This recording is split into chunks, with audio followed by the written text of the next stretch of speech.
Okay, so today I would like to speak about B plus. It's not a blood type. It's not a grade. It's being positive B plus. So about a month ago, I had this ankle. Initially, it was thought as an ankle fracture, but it's actually just a third degree kind of sprain. So it was a great learning opportunity. It's like chocolate mint ice cream. So I could really see a difference in my mind this time as I treated it as a learning opportunity, especially when I heard that crack when I fall down onto the pothole. So the first thing that I learned was to ask for help. Like I was brought up in a culture in a way that's like everyone just chip in, so we don't have to ask for anything. So I find it really difficult, and I had to rehearse in the room like, I'm injured. So how is that asking for help? Okay, it doesn't work. Duh, everybody knows you're in crutches and with that big boot. Yeah, okay. Second attempt. My foot hurts. People are not blind, so what's going on? So it doesn't work. Okay, third attempt. Can I take some water? Huh? Why am I asking? Okay, it doesn't work. So I tried a few more times, like to rehearse how to ask for help. So eventually I came to a conclusion. Venerable so and so, I need some help. Could you please help me with getting a cup of water? It's like, oh yes, I did it. It was difficult. And then during the process of it, I could see the mind as you turning like, no, I shouldn't ask. But you are on crutches, you can't just turn and go off. So it's like, okay, let's not go there. Let's work with this. So during the process of healing, I could also hear the voice talking at the back of my mind. Oh, you are going to be a burden. You're so troublesome. People got to help you with your food. And then this time I noticed something is like, hey, bogeyman, you're here again. So I see you now. So I switch it to if this was my friend that's injured or anyone else is injured here, what do? I will jump in and help. I'll be so happy helping them. So why do I push it away? So, oh, that's a distorted thought there. And then there's this thought that came up. Oh, but they are busy, they're tired. They just came back from ordination. I don't want to burden them. And it's like I start thinking of like I'm useless. I'm crippled. I need to wait for 6 to 8 weeks before I can walk. And I'm like, wait a minute. I have a choice now. So who is this I that I'm talking about? There's different causes and conditions that are arising. I'm formed by different parts. It's merely labeled as crippled. And do I want to lie? I'm not telling myself the truth. I'm not crippled. I'm not useless. So so I just see this thing as it's flexible. Things are going to change. I don't have to get so hard on myself and giving myself all these negative thoughts. So I start to train the mind and not get into this pity party thing.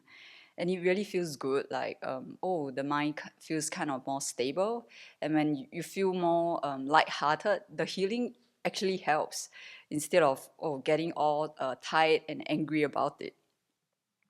So it's like the analogy of you have an arrow in your foot and then you don't shoot yourself in the foot again. So this is literally not shooting myself at the ankle again. So there's 4 questions that I've been asking, and this is very helpful from Venerable Nawang. I've been trying to do that to gain this confidence. So first one is, how have I changed through Dharma practice? So I could see there was less self-beating. It's okay to make mistakes. I just need to grow. Of course, we make mistakes. I'm not Buddha. And then there's no Buddha called self-beating Buddha. I've never heard about it. It's like, what am I doing?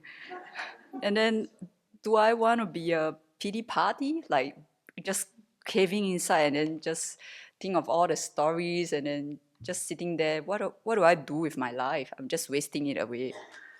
And then I see myself having happy to receive feedbacks. I had 10 that day. I was like, phew. But it's like, oh, that's good. I start to be receptive and I just see what is the attitude that I'm receiving the feedback instead of the feedback itself. Is that intention? What is that intention when I receive it? Do I have pushback in my mind? Do I want to go against it? Do I want to run away? So is that attitude that I'm watching on? The second question that's helpful is, what are the virtuous things I've done today? And rejoice in the virtuous things that I've done. So for example, I clean a room, and it's not about the action of cleaning the room. It's when you clean the room, I thought of, oh, I want to benefit the next person who uses this room. May they have the causes of happiness, and then may they reduce the causes of suffering.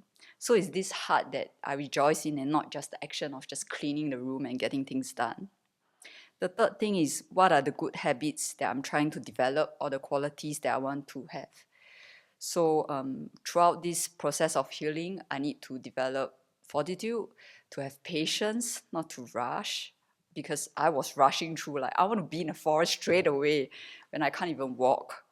And then to have determination and not seeing things as fixed, like, I'm definitely not going to recover. Oh, please.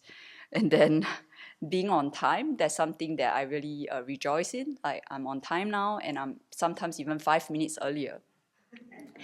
So, and the last one was imagining my potential.